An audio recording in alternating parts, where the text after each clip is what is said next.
Bondy, ici Bondy. Ici Bondy, ici Bondy. Pour le dernier numéro du Bondy Block Café. BBC. Sur les plateaux télé. Lyonnais.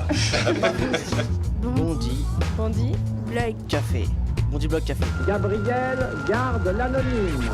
Ici Bondy. Ici Bondy. Bondy Block Café.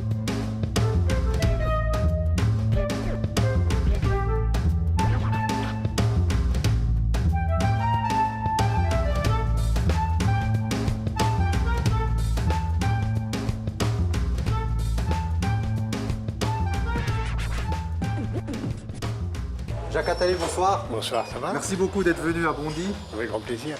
Avant de commencer, d'abord je vous invite à venir au bar, oui. Je vous présente Thaïlande. Bonsoir Thaïlande.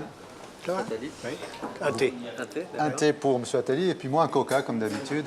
Merci beaucoup encore une fois à Jacques Attali d'être venu à Bondy. Vous allez souvent dans des bars comme ça pour boire un coup Pas très non. souvent, mais pourquoi pas. Vous êtes un observateur, vous êtes un économiste.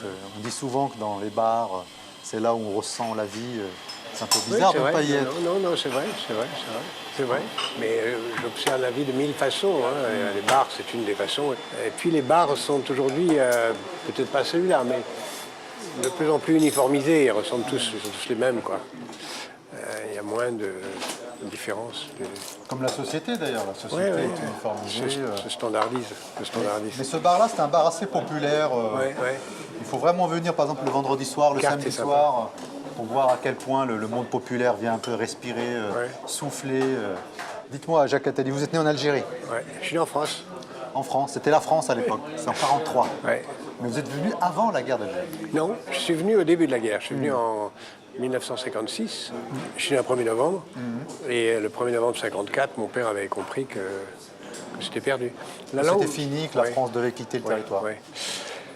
La langue maternelle de mon père est l'arabe, ma mère aussi, et ce sont des juifs d'Algérie depuis très longues générations. Mais ils ont compris que ce n'était pas la peine d'essayer d'y rester, c'était perdu. Qu'est-ce qui a fait comprendre à votre père que c'était fini, que ce peuple devait de toute façon avoir son indépendance? Ce qu'il me disait depuis toujours, c'est on ne résiste pas à une révolution. Ça ne sert à rien. Il l'a dit tout de suite. Une révolution finit toujours par l'emporter. Et ce mouvement d'indépendance finit toujours par l'emporter. Est-ce que c'est une blessure, par exemple, le fait d'avoir quitté l'Algérie? C'est une blessure, bien sûr, parce que c'est une blessure au sens où tous les lieux de mon enfance ont disparu.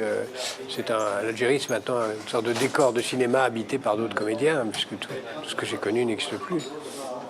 Je le regrette à la fois, parce que c'était merveilleux, la façon dont l'Algérie était pour les gens comme moi, c'est-à-dire ce qui était la bourgeoisie d'Alger. Mais en même temps, j'avais conscience de ce que c'était évidemment beaucoup moins bien pour les autres. Et donc, on a bien fait de partir et de laisser à ce peuple les moyens de son indépendance. Donc les rapatriés d'Algérie sont venus ici, donc après la guerre. Est-ce que vous vous sentiez dès l'heure ou est-ce que Non, pas du tout. vous aviez... Non, pas du tout, parce que d'abord, les Juifs, on n'est pas pieds noirs. C'est pas du tout pareil.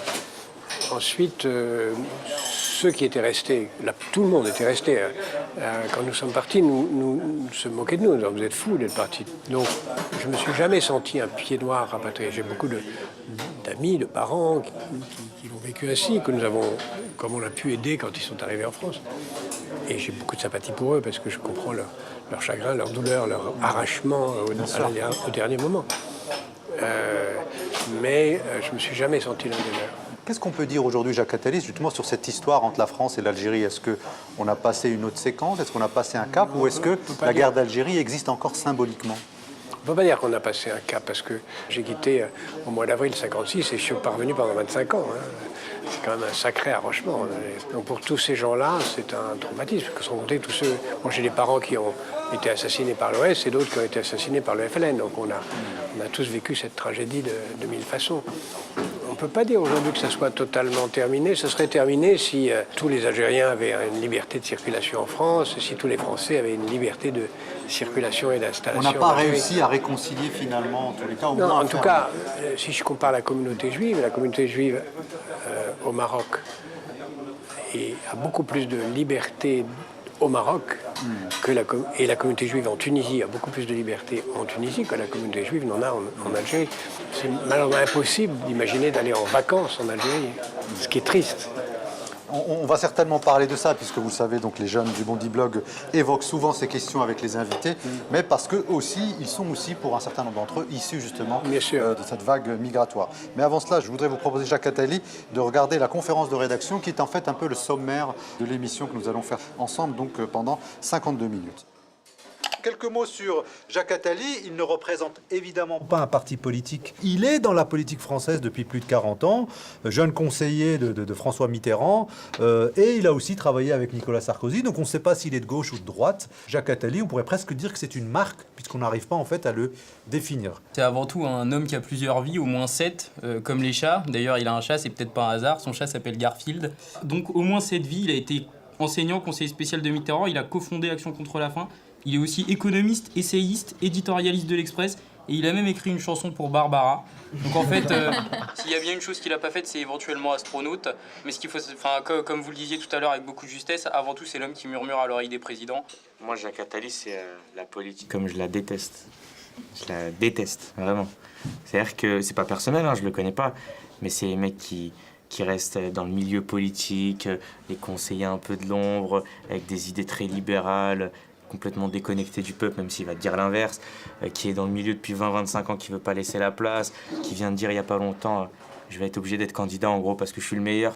C'est, comme disait Elias, quelqu'un de l'ombre qui s'est fait une place au soleil parce qu'il est dans notre politique. C'est comme l'oncle que tu vois de temps en temps. Tu sais qu'il est là, tu sais qu'il existe, tu sais pas trop c'est quoi les liens avec les autres membres de ta famille, mais il est là. Quand on est un écrivain, un professeur brillant, bon, il a eu d'autres fonctions, on en parlait, finalement, au service de quoi est-ce qu'on agit, au service de quoi est-ce qu'on écrit?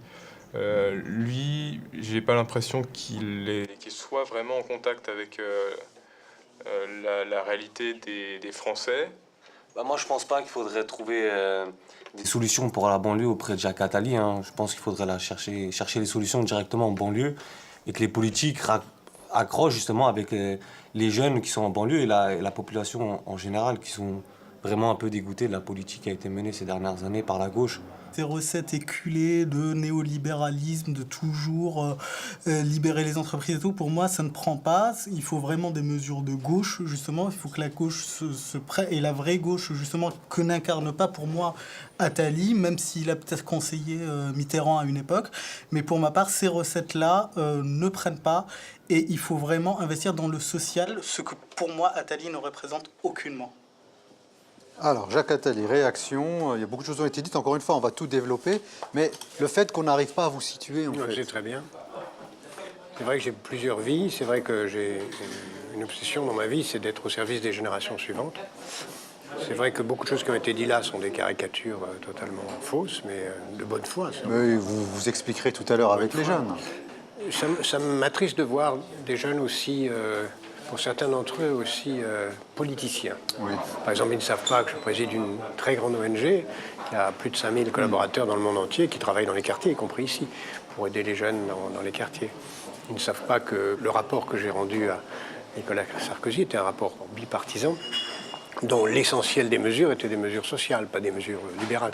Donc c'est vraiment des caricatures qu'on pourrait entendre dans la bouche de... Peut-être que dans leur vie quotidienne, ça ne se voit pas, c'est peut-être ça aussi. Ah ben ça ne se voit pas parce qu'il n'a pas été appliqué, c'est sûr. Voilà, donc... Mais ils n'ont peut-être pas fait l'effort de le lire non plus. Non, mais si, il n'y a que le résultat qui parfois compte. Non, c'est pas que le résultat qui compte. Quand on veut critiquer un intellectuel, la moindre des choses qu'on puisse faire, c'est de le lire. Mais l'autre question qui est posée, c'est, au fond... on a dit beaucoup de choses depuis une trentaine d'années, mais le résultat est malgré tout un résultat un peu quand même catastrophique en ce qui concerne, par exemple, notamment les quartiers. Oui, parce que là-dessus, on ne peut pas dire qu'ils soient politiciens, ils sont plutôt lucides.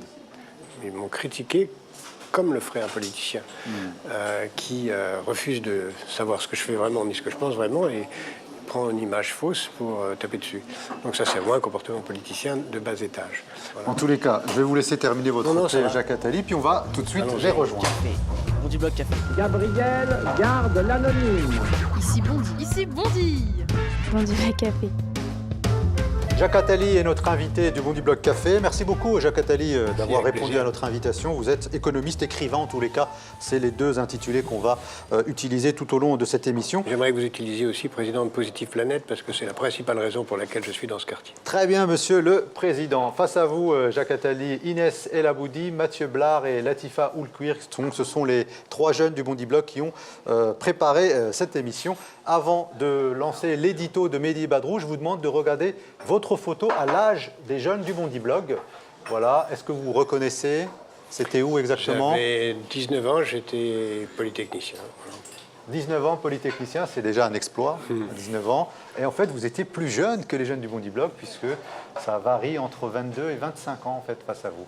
Voilà, donc ça donne quand même des perspectives. Avant de lancer cette émission, je vous propose de regarder l'édito de Mehdi et Badrou. Et ensuite, on vous demandera de réagir et on lance ce magazine.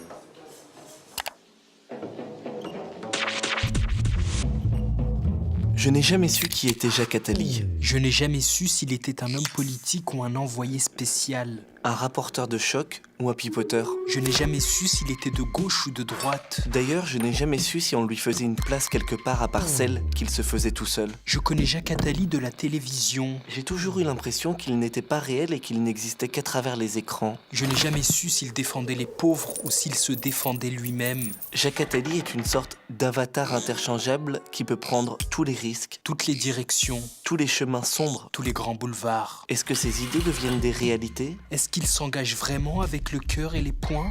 Jacques Attali ne porte pas une montre à l'heure parce qu'elle est en avance. Il veut avoir la posture de celui qui vit et voit le futur. Sa montre, elle lit l'avenir. Elle voit les désastres et les catastrophes avant tout le monde. Elle voit même la Troisième Guerre mondiale en 2035. Il a été le conseiller des présidents au bilan de croissance les plus désastreux. Ceux qui gouvernaient l'écoutaient prédire. Mitterrand, puis Sarkozy, puis Hollande. Ils lui ont toujours ouvert les portes de l'Élysée. Alors, c'est un peu facile de prévoir les échecs quand on a bien connu ceux qui y ont contribué. Maintenant, Jacques Attali veut être le Jacques Cheminade de 2017. Être président si personne ne veut être le président de ses idées. Est-ce qu'il est sérieux, Jacques Attali, de se prendre autant au sérieux?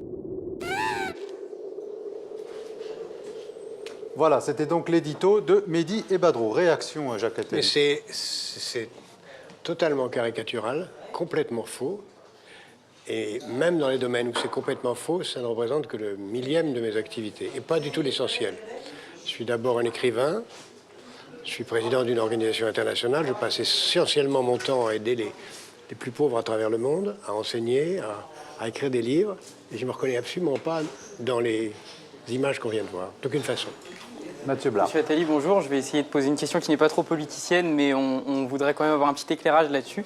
Vous murmurez à l'oreille des présidents depuis près de 35 ans. C'est l'obsession depuis le début. De François Mitterrand à François Hollande en passant par Nicolas Sarkozy. La question est très simple. Ça n'est qu'une fraction. Est-ce que vous êtes un homme de gauche, de droite, ou est-ce que vous êtes un homme de pouvoir? Ce n'est qu'une fraction absolument dérisoire de mon activité. Je suis d'abord un intellectuel qui essaye de penser le monde.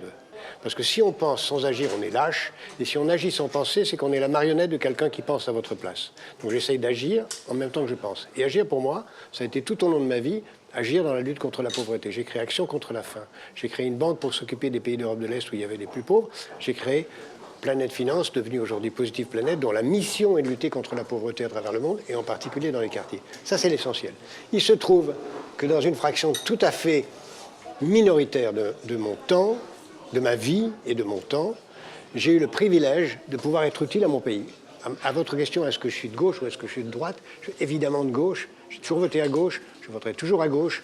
Et pour moi, être de gauche, c'est considérer que les plus faibles ne peuvent pas s'en sortir tout seuls et qu'il faut les y aider. C'est ça la différence entre la gauche et la droite. On a l'impression que vous êtes gêné d'avoir été conseiller de François Mitterrand. Vous dites que c'est un temps très limité dans votre vie, mais en temps politique, ça représentait quand même beaucoup pour nous. Je ne suis pas du tout gêné. Je suis extrêmement fier d'avoir été pendant 10 ans le principal collaborateur de François Mitterrand. Très fier et très heureux de ce qu'on a fait et très fier de ce que nous avons fait. De l'intégralité de ce qui avait été fait? Oui, mais je mets une très grande distinction entre le fait d'avoir été conseiller dans le bureau d'à côté de François Mitterrand pendant 10 ans, et le fait de jamais avoir été le conseiller de Nicolas Sarkozy, qui se trouve être un ami personnel. Mais j'ai jamais voté pour lui, j'ai fait campagne contre lui. Et vous avez rédigé un rapport, on se souvient tous de la commission Attali. J'ai présidé une commission bipartisane qui a rendu un rapport unanime dont les principales mesures étaient des mesures sociales et pas du tout la caricature que... Des mesures qui ont été reprises par François Hollande pour certaines d'entre elles. Ah, donc on peut être un ancien conseiller de Mitterrand et un ami de Sarkozy. Mais on peut être... Vous avez tous des amis qui votent pas comme vous, non? Non, mais l'amitié avec un président de la République, ça représente quand même quelque chose, non? Vous avez des amis qui votent pas comme vous. Moi, j'ai des amis qui votent pas pour moi. Ils n'y votent pas comme moi. Et c'est très bien comme ça. Mais il n'empêche que je n'ai jamais caché à Nicolas Sarkozy que je n'avais jamais voté pour lui et que je ne voterai pas. Enfin, sauf si devenait le candidat de la gauche. Moi, j'ai pas d'amis président de la République. C'est votre problème. Monsieur Attali, on vous présente souvent comme un social-libéral. N'y a-t-il absolument aucune contradiction entre le fait d'être libéral et d'être de gauche? Mais c'est étonnant de voir combien vous réduisez le débat à des petites choses, hein, social-libéral. Si nous étions aux États-Unis, libéral, ça veut dire de gauche en anglais. Donc je suis libéral au sens où je suis pour la liberté, les droits de l'homme, la liberté des mœurs, la liberté très large. Tout le monde est pour la liberté des mœurs. Non, mais je pensais social-libéral sur le plan de l'économie. Non, pas du tout. D'accord. Pas du tout. C'était cet éclairage-là que je voulais essayer d'avoir. Je pense que il faut regarder le monde de façon beaucoup plus globale. Nous sommes dans une économie de plus en plus mondialisée, c'est une banalité, dans laquelle les nations ont de moins en moins de pouvoir sur elles-mêmes, où il faut qu'elles conservent du pouvoir qui est à la fois au niveau de la nation, au niveau de l'Europe, au niveau de la commune, etc., etc. Mais où il faut que chacun se prenne en main. Si on attend tous quelque chose de l'État, j'ai écrit un livre il n'y a pas longtemps où j'avais essayé d'expliquer que l'attitude la plus détestable dans la vie, c'est d'être résigné et réclamant à la fois. Ça, c'est l'attitude la plus détestable. On n'a rien à attendre de l'État en matière d'éducation, par exemple, en matière de justice. Vous voyez, est-ce que j'ai dit quelque chose de ce genre? Non. J'ai dit ça ou pas? Vous dites qu'on n'attendait rien de l'État. On ne devait rien attendre de l'État. J'ai dit qu'il ne fallait pas attendre tout de quoi que ce soit. L'éducation, par exemple, c'est pour moi la priorité majeure. Et la priorité majeure que l'État doit remplir, c'est de modifier le système éducatif. C'est un désastre. Et la commission dont vous aviez parlé tout à l'heure, la première mesure, celle qui était la plus importante, qui n'a naturellement pas été reprise, c'est la réforme du statut des assistantes maternelles. Parce que pour moi, et puisqu'on est ici, je le dis, tout se joue dans l'école maternelle. À l'école maternelle, aujourd'hui, un enfant de beau quartier sort de l'école maternelle, il parle 1200 mots. Un enfant de milieu difficile sort de l'école maternelle, il parle 250 mots. C'est fini. Il a un mal fou à rattraper. Donc, il faut changer le taux d'encadrement des élèves dans l'école maternelle et arriver à un taux d'encadrement d'au moins. Monsieur Attali, vous avez dit récemment dans une interview accordée à iTélé que vous prépariez un programme avec des amis pour 2017. Qu'est-ce que vous préparez du coup pour cet aspect-là qui est l'éducation? Ça, vous le verrez quand le programme sortira en février. Peut-être avoir une idée de. Donc la machine est en route alors. Moi, j'aimerais qu'on parle aussi de l'action concrète que je mène dans les quartiers. Justement, je vais vous présenter l'ABCDR. Vous savez, on prend un mot de l'actualité, on a pris talent, puisqu'on savait que vous alliez être là. On a pris talent, on a demandé aux jeunes du Bondi Blog justement de philosopher autour de ce mot. Et après, on rentre dans le vif du sujet, justement sur ces talents cachés de la banlieue ici en France. T comme terre-terre. N'oubliez pas nos territoires. A comme ascenseur. Parce que tu peux avoir le talent que tu veux, quand l'ascenseur social il est en panne, tu restes au rez-de-chaussée. L comme lumière, celle qu'il faudrait enfin mettre sur tous ces talents et initiatives qui émergent des cités. E comme ENA, parce qu'en fait, vous êtes tous passés par là.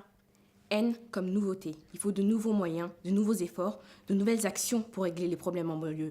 T comme tour, parce qu'il faut laisser le tour aux plus jeunes. Voilà, donc c'était l'ABCDR. Mathieu. Monsieur Attali, le talent en banlieue parisienne, il y en a beaucoup et pas seulement sur les terrains de foot. La région parisienne va créer beaucoup d'entreprises, mais le problème, c'est pas tellement la création, c'est la pérennité de ces entreprises, notamment à 3 ans. Qu'est-ce qu'on fait pour aider ces entreprises à être pérennes, justement? Moi, je peux vous parler de l'action que je mène, que nous menons. Et depuis 10 ans maintenant, nous travaillons dans les quartiers, dans le 9-3, mais aussi à Marseille, à Lyon, au Havre, un peu partout à travers la France.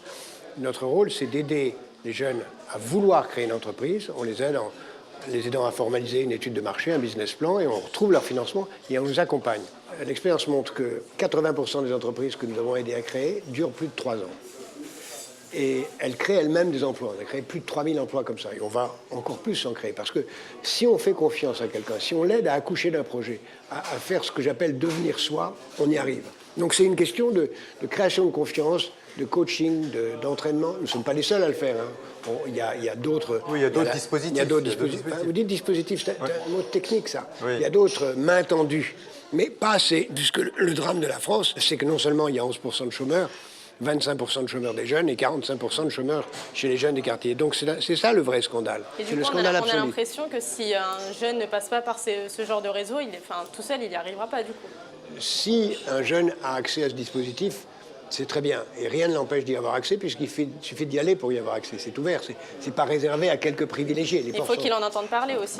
Le problème, c'est que les organismes ne sont pas défendus dans certains quartiers aussi. En effet, c'est vrai qu'il n'y en a pas partout, et nous avons des relations avec Pôle emploi pour que Pôle emploi envoie des jeunes chômeurs vers nous pour qu'un maximum de gens. Et c'est vrai que malheureusement, on n'a pas les ressources matérielles, financières pour être sur toute la France. Non, mais Jacques Attali, ce que disent beaucoup de fois, enfin les jeunes que nous rencontrons qui essaient de monter des boîtes, comme on dit, c'est justement qu'ils n'ont pas forcément accès au marché public, ils n'ont pas accès aux grandes structures justement pour les mettre dans ce qu'on appelle le business, les banques. Enfin voilà, on sent bien qu'il y a malgré tout des obstacles assez importants. Il y a des obstacles, mais quand quelqu'un est accompagné, il trouve le financement. Bien sûr, il faut que son projet soit sérieux, il ne faut pas que ce soit... non, mais c'est souvent le cas, c'est souvent le cas. Il trouve son financement. L'État ne parvient pas à faire ça, ce que vous faites par exemple avec Positive Planète. Mais pourquoi voulez-vous que ce soit l'État qui le fasse? Non, mais je me demande. Vous aidez à réduire le taux de chômage par Positive Planète. L'une des missions de l'État, quand même, on s'attend à ce que... Oui, mais l'État n'est pas le seul. Non, mais je m'interroge juste sur la capacité de l'État. L'État nous aide d'abord parce qu'on est financé largement par l'État. Une très large partie de notre financement vient de l'État. Et on ne peut pas demander aux fonctionnaires de tout faire. Oui, mais en même temps, l'État, par exemple, aide assez facilement le MEDEF, par exemple. Pourquoi l'État n'aiderait pas davantage encore ces jeunes, justement, qui essaient à ma connaissance, l'État ne finance pas le MEDEF. Il ne le finance pas, mais en tous les cas, les aides, les défiscalisations, les 40 milliards du plan de redressement. Voilà, le pacte de responsabilité avec les millions d'emplois qui étaient promis, dont on l'attend toujours. Écoutez, moi, je ne suis pas là pour défendre qui que ce soit. Je passe mon temps à dire, et là-dessus, nous sommes tous d'accord, que la France est en train de gâcher un potentiel immense de talent qui se trouve ici.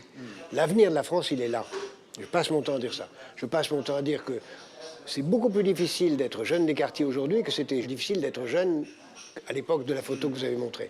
Beaucoup plus difficile. Je le dis même de façon plus brutale et plus explicite, c'est beaucoup plus difficile aujourd'hui d'être un jeune musulman que d'être un jeune juif. Je crois qu'il y a une difficulté qui est vraiment terrible dans cette société. Et c'est ça qu'il faut changer. Mais comment vous l'expliquez? Comment vous l'expliquez?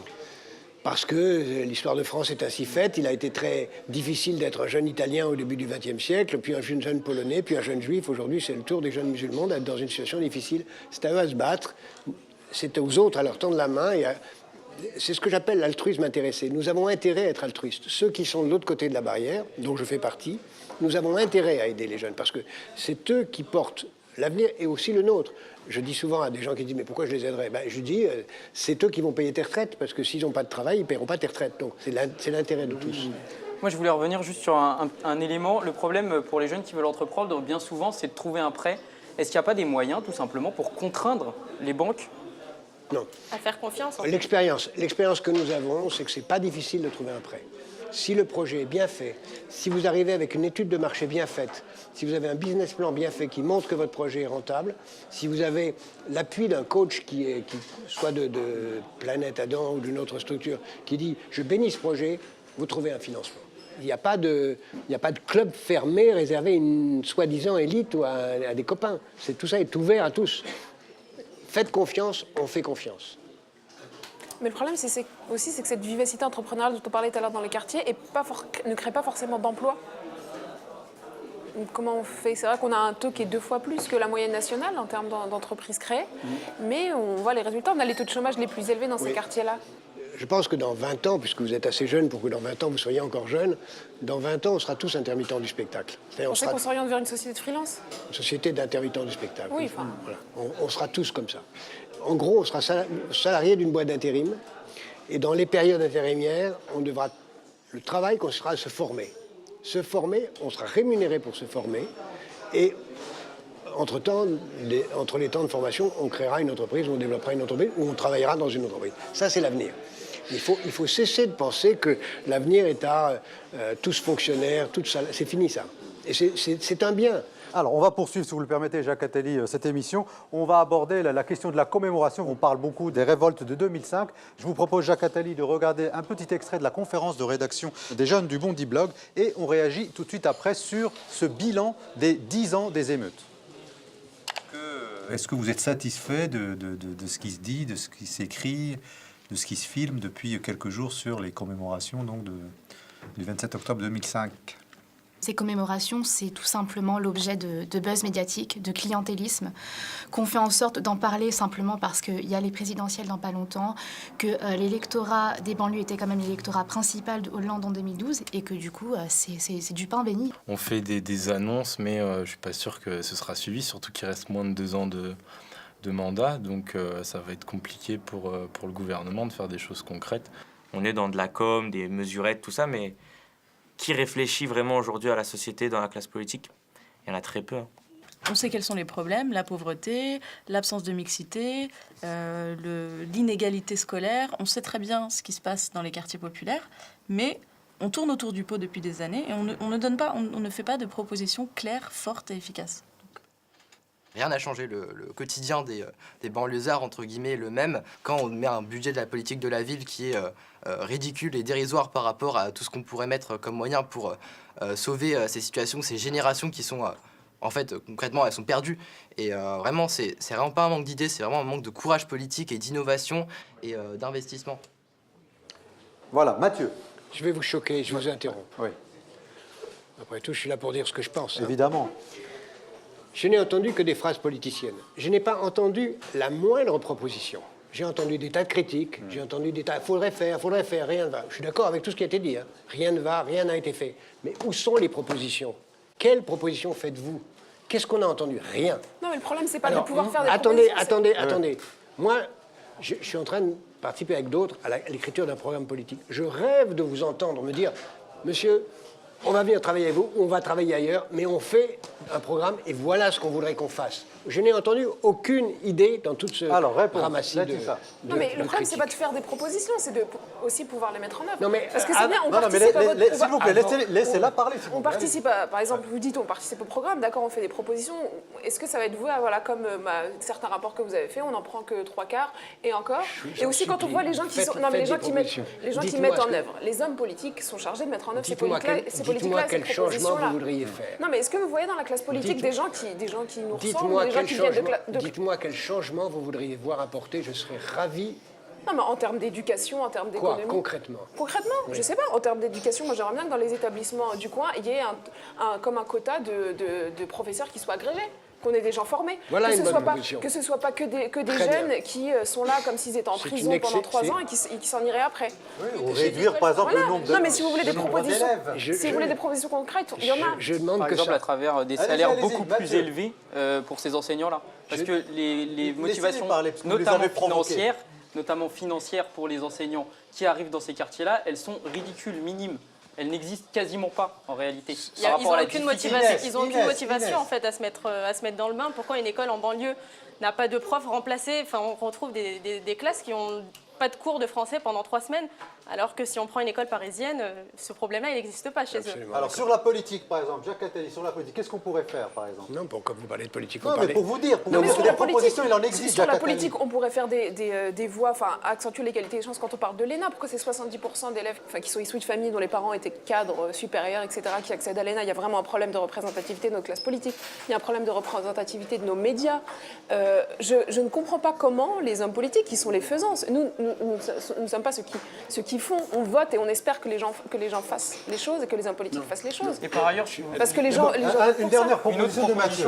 Puisqu'on est sur les propositions, il y a quelque chose qui, à mon avis, est absolument fondamental parce que notre démocratie se meurt d'avoir que des professionnels de la politique. Pourquoi on n'essaye pas de réformer complètement cette République vieillissante et composée exclusivement de professionnels? Et pourquoi on n'essaye pas de passer à une République qui serait réellement démocratique avec des engagements citoyens, comme vous dites? Alors, Jacques Attali, c'est pas de la politique politicienne. C'est ça qui va faire que les gens allez proposer des engagements citoyens, ça veut dire quoi? Ne pas se présenter plus de 2 fois ou des trucs comme ça? Ça veut dire aussi que des gens comme nous, des gens de la société civile pourraient prendre la parole dans le débat public et avoir des postes à responsabilité qui ne suffisent plus pour arriver à la présidence de la République, par exemple, d'avoir un parcours d'apparatchik dans une organisation politique classique. Vous voyez qu'ils ont des propositions. J'ai demandé ça, c'est pour ça que j'ai fait. D'abord, malheureusement, la plupart de ce que vous avez proposé se trouve dans le rapport que vous avez dénoncé tout à l'heure. Et pourquoi il n'est pas mis en œuvre? Parce que Les hommes politiques, aujourd'hui, à gauche comme à droite, manquent de courage. Ce sont des politiciens, ce n'est pas des hommes d'État. Un homme d'État, c'est quelqu'un qui a le courage d'être provisoirement impopulaire et qui le dit. Ce rapport que vous avez, en tout cas dans l'image critiquée, contient tout ça. L'augmentation des salaires des profs dans les lycées, des quartiers difficiles, le fait de faire venir les agrégés ici. D'ailleurs, ils viennent plus souvent qu'on ne le croit. J'ai regardé les statistiques, elles m'ont surpris moi aussi, les jeunes agrégés commencent leur carrière dans les quartiers. Donc le fait... La tragédie de la société française, c'est bien ce que vous avez dit. Là, c'est tout à fait ça. C'est le fait que l'élite est de plus en plus héréditaire. Ça, c'est vraiment une tragédie épouvantable. Ça, c'est vraiment majeur. Et c'est majeur dans la société française plus que dans aucune autre. Pour changer ça, il y a beaucoup de choses à mettre en œuvre. Je suis convaincu que si on ne le fait pas, dans 10 ans, vous tous ou vos successeurs feront la révolution.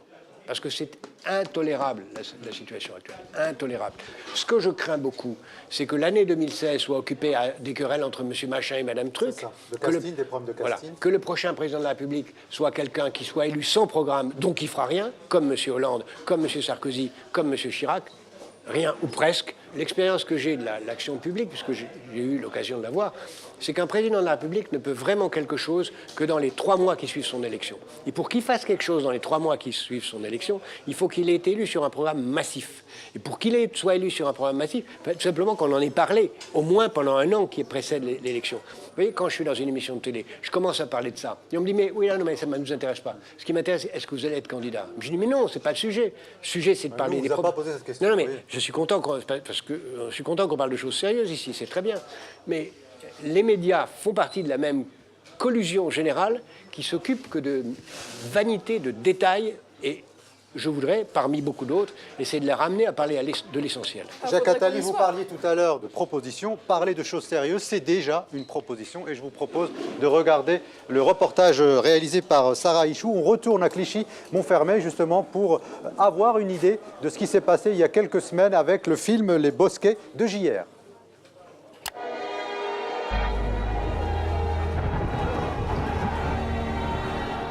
L'Espace 93 à Clichy-sous-Bois a accueilli en avant-première le film Les Bosquets. Après les révoltes urbaines de 2005, après la mort de Ziad Ebouna, l'artiste Ladjli avait réalisé un documentaire.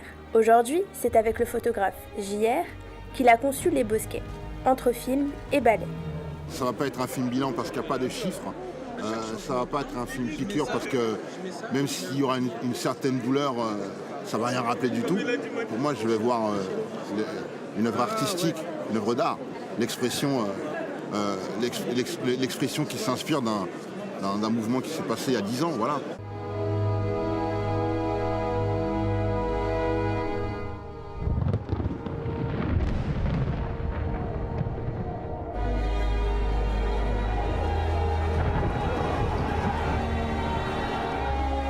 Le tournage s'est passé là, nous ça fait 15 ans qu'on tourne et c'était important pour nous de faire l'avant-première déjà à Clichy-sous-Bois avec les habitants de Clichy et tous ceux qui ont participé au projet. C'est un espèce de constat, sauf que là c'est un peu plus moderne avec les danseurs du ballet et tout, mais c'est un constat 10 ans après, quoi. Même s'il n'y a pas vraiment de message, mais ce qu'on essaie d'expliquer, c'est que 10 ans après, rien n'a vraiment changé, mis à part la destruction, la reconstruction des nouvelles tours. Après, socialement, ça n'a pas bougé. JR, l'enfant du quartier, explique que dans la réalisation de ce film, l'essentiel a été la complicité entre les habitants de Montfermeil et la troupe artistique. Et on se rend compte que finalement, c'est ces artistes et ces gens qui font changer le quotidien. C'est tous les animateurs, les éducateurs qui sont là, les profs, ceux qui se battent. Il y a tous les danseurs, je vois là-haut, qui étaient là pendant le tournage, qui sont venus aider toutes les nuits après les cours pour faire ce tournage. Tous les habitants qui ont laissé leur lumière allumée. Quand on leur expliquait ce qu'était le projet, c'était... ils avaient confiance.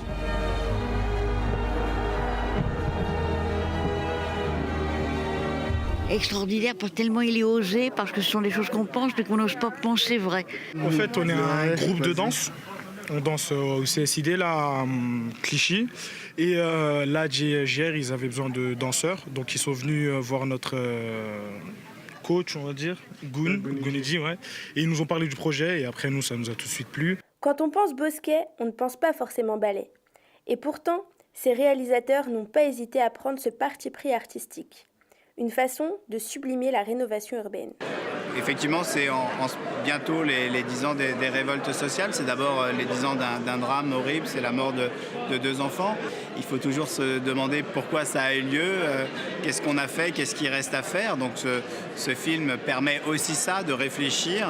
Moi, quand mon immeuble avait été détruit à l'époque, ça a été voilà, mon cœur a saigné quand ça a été détruit, parce que c'est toute ma vie qui était là-bas. Et pourtant, c'était un truc insalubre qui s'écroulait à moitié. Donc voilà, mais on aime, c'est notre identité, ça fait partie de nous.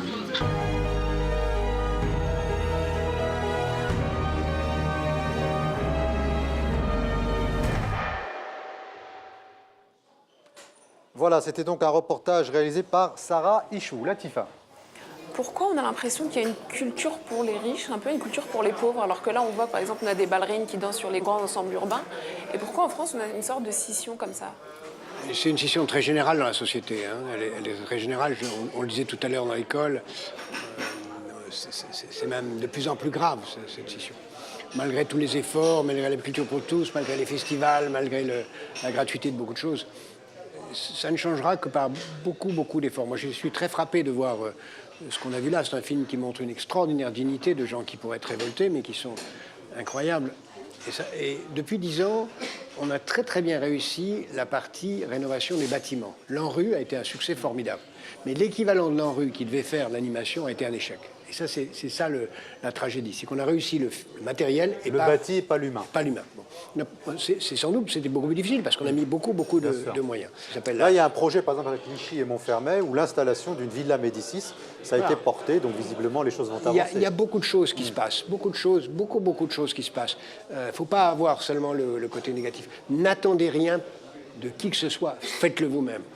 Et du coup, même quand on essaye de le faire, les jeunes dans les banlieues ne sont pas du tout sensibilisés au ballet, à l'opéra. Ils découvrent ça parce que c'est une sortie obligatoire avec l'école et qu'on est obligé d'y aller. Et donc, on va pouvoir assister à quelque chose qui ressemble à ça. Mais je prends l'exemple, moi j'habite à Bobigny.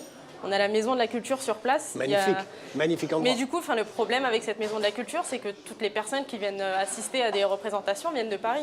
Le parking dans lequel je garde ma voiture est partagé aussi pour les spectateurs. Et c'est uniquement des voitures immatriculées 75, par exemple.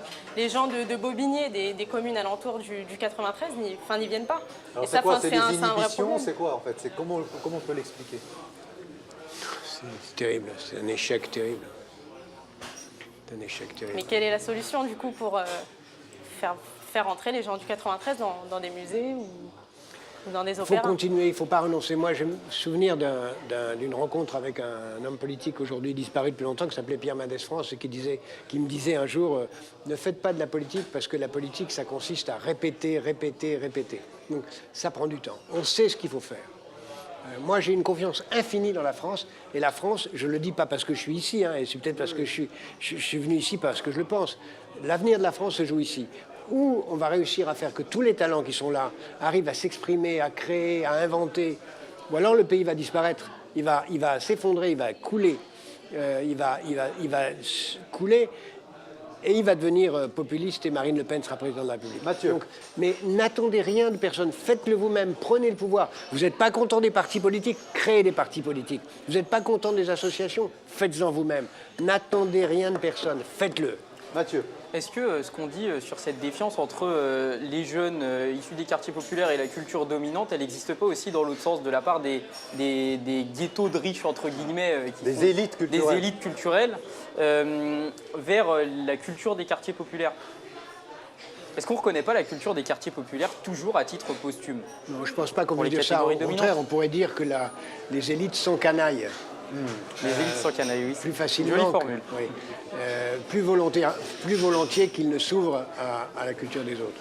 Mais quand vous dites faites les choses, peut-être que vous parlez aussi quand vous dites de créer une télévision des quartiers.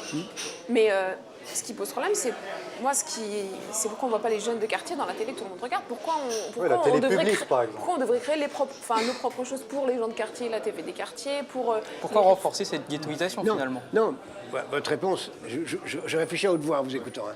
Mais au lieu de créer une télé des quartiers, vous devriez créer une association ou une entreprise qui ferait des scénarios de feuilletons qui seraient majoritairement tourner avec des scènes des quartiers, des gens des quartiers, mais pour les grandes chaînes de télé. Vous allez voir Positive Planète. Non, mais en fait, la question, Jacques Attali, investir les chaînes. Ce que dit Latifa, en fait, c'est pourquoi on devrait créer des structures ici propres, alors qu'il existe, par exemple, le service public. Pourquoi le service public ne digère pas cette richesse-là? C'est ce à quoi je viens de répondre. Donc pourquoi créer encore quelque chose pour elles? Les télévisions produisent et font diffuser des films qui sont faits par des maisons de production. Créer des maisons de production qui produisent, et ça commence à venir d'ailleurs. Vous pensez que les scénarios vont arriver, vont être... Bien sûr, de plus en plus. Vous le pensez? Mais bien sûr, de plus en plus. Faites même des lobbies qui vérifient si... Aux États-Unis, ça existe maintenant, de façon extrêmement présente, la présence des minorités au cinéma. Il y a même des gens qui sont en train de développer des organisations pour vérifier que, pour parler d'un chat à un chat, que l'islam n'est pas représenté aux États-Unis seulement comme dans 24 Hours ou dans les feuilletons qui assimilent l'islam avec le terrorisme.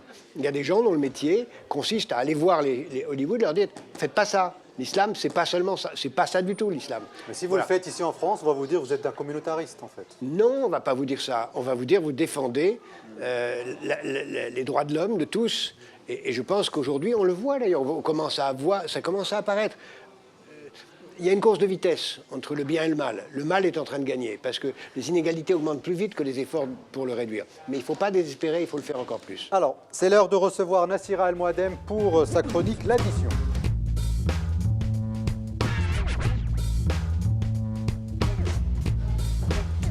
Monsieur Attali, bonjour.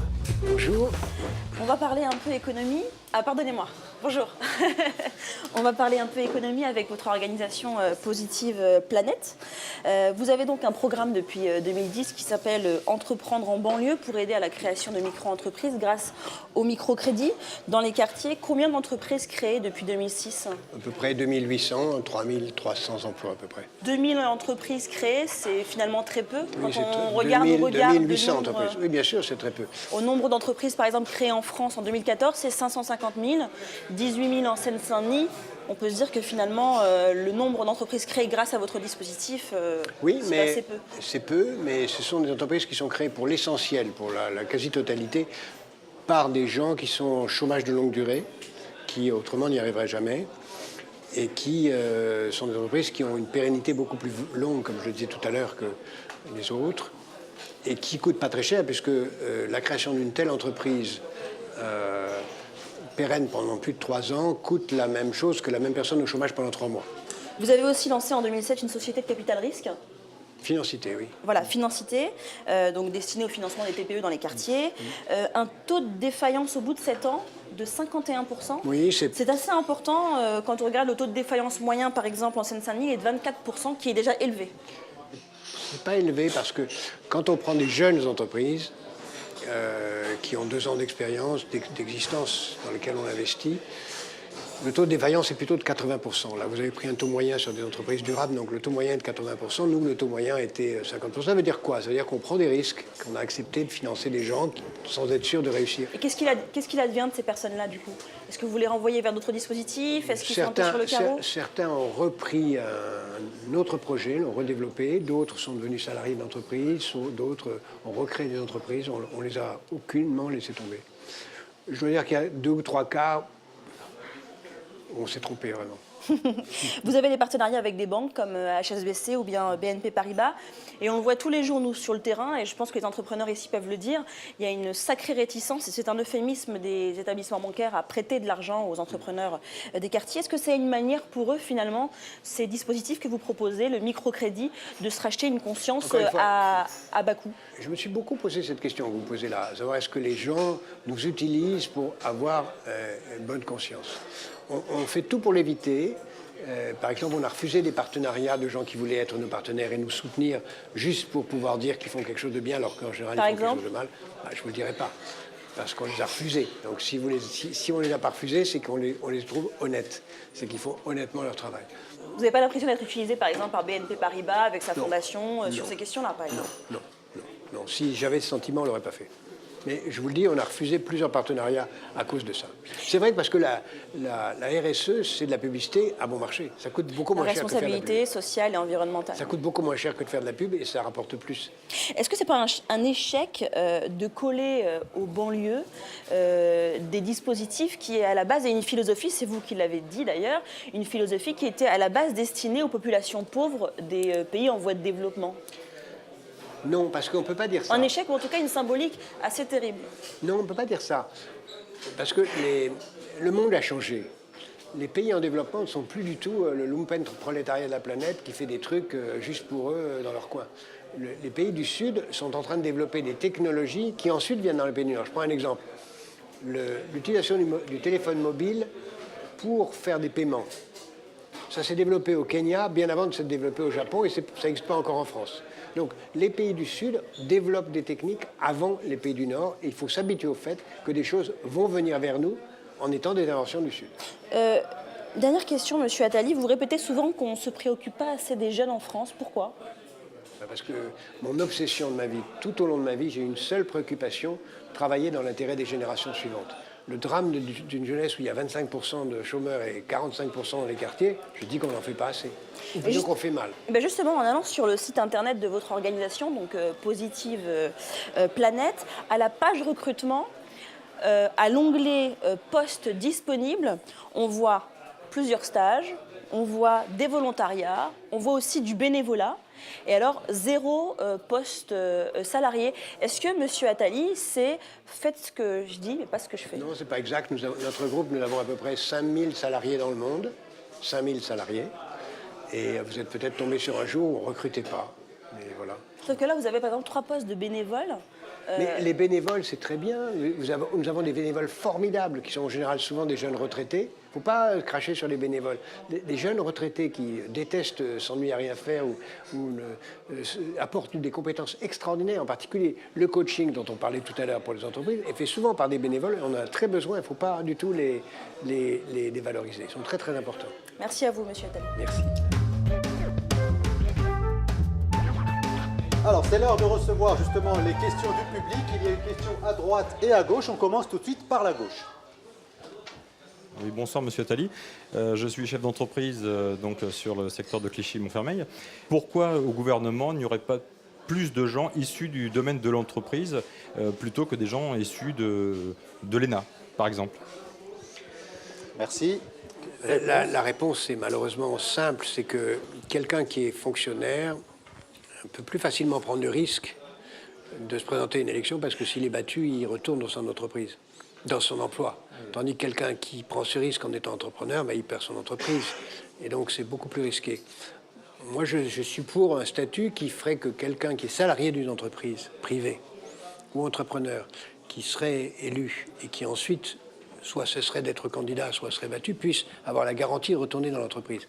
Parce que vous avez raison, tout à l'heure, vous avez dit tout à l'heure quelque chose de très juste, parmi beaucoup de choses, c'est que la classe politique se réduit de plus en plus aux permanents de la politique. C'est-à-dire non seulement des gens qui ont fait l'ENA ou des grandes écoles, mais des assistants parlementaires. On est passé de la République des avocats à la République des énarques, et on passe à la République des assistants parlementaires. C'est la pire de tous. Alors, deuxième question, ici à droite. Bonjour, Julien, entrepreneur dans le grossiste, dans le cuir et crépin. J'avais une question pour vous, c'est comment voyez-vous le Grand Paris et notamment les retombées qu'il pourrait y avoir sur les quartiers? Merci. Le Grand Paris, ça fait partie de ces projets magnifiques, totalement gaspillés, gâchés. Le Grand Paris, pour moi, si vous me lancez là-dedans, je vais parler 1 heure, mais... Non, il ne faut pas, c'est la fin. Un pays n'est grand que si sa ville principale est un port. La France est un des rares grands pays du monde dont la capitale n'est pas un port. Donc pour moi, le Grand Paris, c'est une ville qui va du Havre jusqu'à Paris. C'est ça qu'il aurait fallu faire. Le Grand Paris, ça aurait dû être Le Havre, Rouen, Paris. On ne l'a pas fait. On a fait un grand métro, Bunker, qui n'est pas plus mal, puisque c'est déjà quelque chose de faire en sorte que les gens ont moins de temps à passer dans les transports en commun, mais ce n'est pas un vrai Grand Paris. Et en plus, même dans ce Paris bunkérisé, on n'a fait que ajouter une structure sans supprimer les autres. Le drame de la vie sociale et de la vie politique française, c'est qu'on sait ajouter des choses, mais pas en supprimer. pour ça qu'on a... Est-ce que, je ne sais pas si vous savez qu'on a plus de communes en France que dans la totalité des pays européens réunis. Une folie, une folie. 36 600 communes, et il y en a 36 600 dans les 27 autres pays européens. C'est une folie. Et là, on a fait un Grand Paris, non pas à la place, en regroupant, ce qui aurait donné une force et une puissance, mais en plus. Et naturellement, cette nouvelle structure servira à rien. Donc, une fois de plus, n'y comptez pas. Merci en tout cas pour votre question. Merci beaucoup Jacques Attali d'avoir répondu à notre invitation. C'est l'heure de conclure cette émission, mais avant cela, on va vous apporter notre affiche. C'est une tradition ici. Vous allez devoir mettre une petite bafouille que vous lirez à haute voix. Pendant ce temps, je vais vous offrir 2 cadeaux. Le premier cadeau, c'est un livre de Bruno Gassio. Mais non, Madame Martin, c'est pas compliqué l'économie. C'est aux éditions Les Liens qui libèrent. Donc voilà, le livre de Bruno Gassio que vous aurez en premier cadeau. Et le deuxième cadeau, pour revenir au reportage de Sarah Ichou tout à l'heure, c'est Une année à Clichy, la ville qui rêvait qu'on l'oublie, de Bahar Makwa et Joséphine Lebar. Tous les deux, évidemment, sont journalistes. Voilà les 2 cadeaux pour vous. Et puis je n'oublie pas votre livre du moment, c'est Peut-on prévoir l'avenir de Jacques Attali aux éditions Fayard. Ça, c'est le livre que nous avons reçu au Bondi Blog. C'est à vous, cher Jacques Attali, pour votre dédicace à haute voix. J'ai dit merci de cette conversation. Maintenant, agissons ensemble. Merci beaucoup d'avoir répondu à notre invitation. Merci beaucoup à Inès Elaboudi, Mathieu Blard et Latifa Oulkouir pour avoir réalisé ce magazine. Merci aussi à Nassira El Mouadem, à Jamart et à Zadig Productions. Tout à l'heure, Jacques Attali, vous avez parlé beaucoup de propositions. Je voudrais juste, pour conclure cette émission, rappeler une citation de Gramsci. Le pessimisme de la pensée n'interdit pas l'optimisme de l'engagement. Ça caractérise exactement l'expérience du Bondi Blog depuis une dizaine d'années. Merci beaucoup d'être fidèles au Bondi Blog Café. On se retrouve le mois prochain sur LCP et France O. Merci.